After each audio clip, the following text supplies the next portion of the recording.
जय श्री कृष्ण।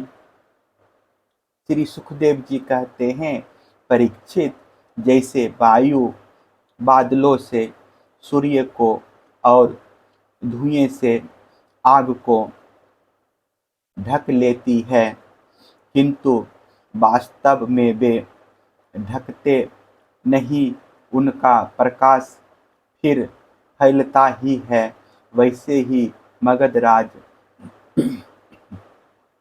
जरासंध ने भगवान श्री कृष्ण और बलराम के सामने आकर अपनी बहुत बड़ी, बलवान और अपार सेना के द्वारा उन्हें चारों ओर से घेर लिया। यहाँ तक कि उनकी सेना, रथ, ध्वजा, घोड़ों और सारथियों का दिखना भी बंद हो गया। मथुरापुरी की स्त्रियां अपने महलों की अटारियों, छज्जों और फाटकों पर चढ़कर युद्ध का कौतुक देख रही थी। जब उन्होंने देखा कि युद्ध भूमि में भगवान श्री कृष्ण की गरुड़ चिन्ह से चिन्हित और बलराम जी की ताल चिन्ह से चिन्हित ध्वजा वाले रथ नहीं दिख रहे हैं, तब वे शोक के आवेग से मूर्छित हो गई। जब भगवान श्री कृष्ण ने देखा कि शत्रु सेना के वीर हमारी सेना पर इस प्रकार बाणों की वर्षा कर रहे हैं, मानो बादल पानी की अनगिनत बूंदें बरसा रहे हो, और हमारी सेना उससे अत्यंत पीड़ित व्यथित हो रही है, तब उन्होंने अपने देवता और असुर दोनों से सम्मानित कर धनुष का टंकार किया। इसके बाद वे तरकसे में से बाण निकालने, उन्हें धनुष पर चढ़ाने और धनुष की डोरी खींचकर झुंड के झुंड बाण छोड़ने लगे। उस समय उनका वह धनुष इतनी फुर्ती से घूम रहा था, मानो कोई बड़े वेग से आलात चक्र लुकारी घुमा रहा हो। इस प्रकार भगवान श्री कृष्ण जरासंध की चतुरंगिनी हाथी, घोड़े,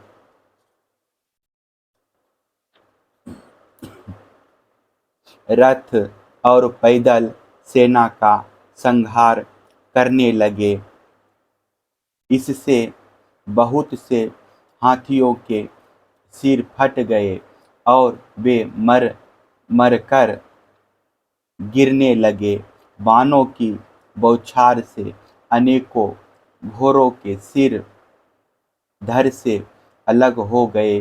घोड़े, ध्वजा, सारथी और रथियों के नष्ट हो जाने से बहुत से रथ बेकाम हो गए।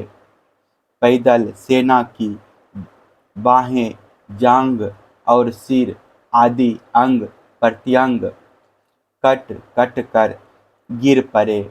उस युद्ध में अपार तेजस्वी भगवान बलराम जी ने अपने मूसल की चोट से बहुत से मतवाले शत्रुओं को मार मार कर उनके अंग प्रत्यंग से निकले हुए खून की सैकड़ों नदियां बहा दी।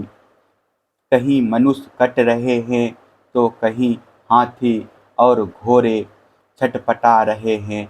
उन नदियों में मनुष्यों की भुजाएं सांप के समान जान पड़ती और सिर इस प्रकार मालूम पड़ते, मानो कछुओं की भीड़ लग गई हो। मेरे हुए मरे हुए हाथी दीप जैसे और घोड़े ग्रहों के समान जान पड़ते। हाथ और जांघें मछलियों की तरह, मनुष्यों के केस सेबार के समान, धनुष तरंगों की भांति, और अस्त्र शस्त्र लता एवं तिनकों के समान जान पड़ते। ढालें ऐसी मालूम पड़ती मानो भयानक भंवर हो।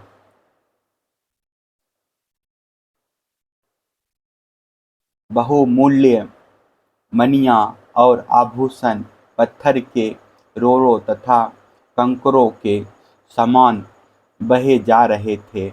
उन नदियों को देखकर कायर पुरुष डर रहे थे और वीरों का आपस में खूब उत्साह बढ़ रहा था। परीक्षित जरासंध की वह सेना समुद्र के समान दुर्गम, भयावह और बड़ी कठिनाई से जीतने योग्य थी, परंतु भगवान श्री कृष्ण और बलराम जी ने थोड़े ही समय में उसे नष्ट कर डाला। वे सारे जगत के स्वामी हैं, उनके लिए एक सेना का नाश कर देना केवल खिलवाड़ ही तो है। परीक्षित, भगवान के गुण अनंत हैं। वे खेल खेल में ही तीनों लोगों की उत्पत्ति, स्थिति और संहार करते हैं। उनके लिए यह कोई बड़ी बात नहीं है कि वे शत्रुओं की सेना का इस प्रकार बात की बात में सत्यानाश कर दें।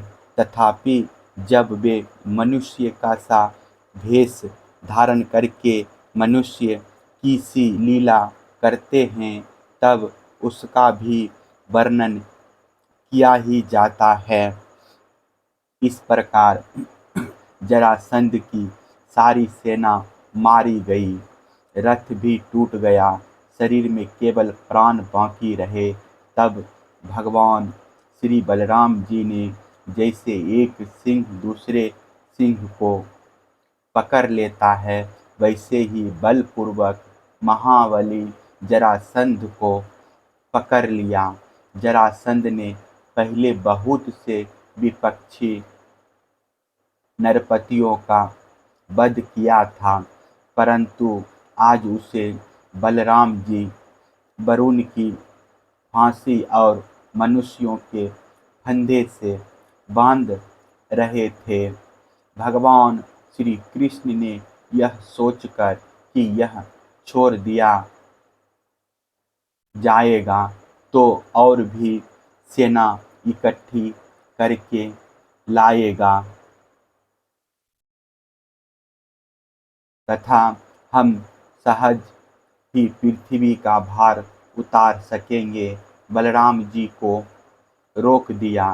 बड़े बड़े शूरवीर जरासंध का सम्मान करते थे, इसलिए उसे इस बात पर बड़ी लज्जा मालूम हुई कि मुझे श्री कृष्ण और बलराम ने दया करके दीन की भांति छोड़ दिया है। अब उसने तपस्या करने का निश्चय किया, परंतु रास्ते में उसके साथी नरपतियों ने बहुत समझाया कि राजन, यदुवंशियों में क्या रखा है, वे आपको बिल्कुल ही पराजित नहीं कर सकते थे। आपको प्रबंधवश ही नीचा देखना पड़ा है। उन लोगों ने भगवान की इच्छा, फिर विजय प्राप्त करने की आशा आदि बतलाकर तथा लौकिक दृष्टांत एवं युक्तियाँ दे देकर यह बात समझा दी कि आपको तपस्या नहीं करनी चाहिए। परीक्षित, उस समय मगधराज जरासंध की सारी सेना मर चुकी थी। भगवान बलराम जी ने उपेक्षा पूर्वक उसे छोड़ दिया था। इससे वह बहुत उदास होकर अपने देश मगध को चला गया।